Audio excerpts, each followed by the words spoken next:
How do you know what fluorocarbon leader to use depending on the pound test or the species you're going with? Today I'm going to answer some of these questions. First off, you want to match your leader strength to your target species. Bass or inshore saltwater fish like snook or redfish, you're going to want to use a 10 to 20 pound leader. Big game saltwater fish like tarpon, for example, you're going to want to use 30 to 80 pound leader.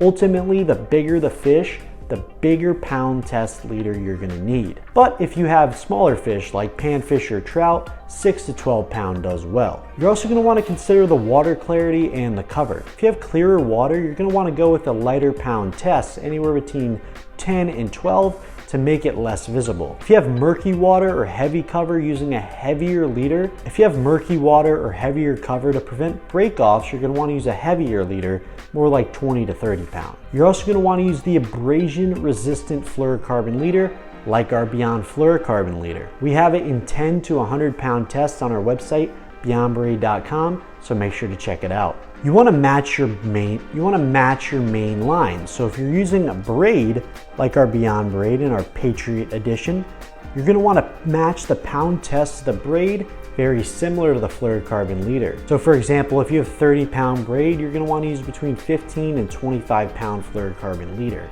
If you're fishing topwater baits and you want good for fast action, a 1 to 2 foot leader length is fine. The most common for general fishing is around 3 to 4 feet, but if you have clear water and finicky fish, 5 to 8 feet is ideal. What are the best knots to tie your fluorocarbon leader to your braid? The strongest is a knot called the FG knot. However, the easiest to use and learn is the double uni knot. And from your fluorocarbon to your lure, using an improved clinch knot will always do you well. And don't forget to always wet your knot because it will protect the friction damage. These are just some beginner tips that you guys should know before you use your fluorocarbon leader with your braid. Check us out in our link in our description. You can get some fluorocarbon leader for yourself today.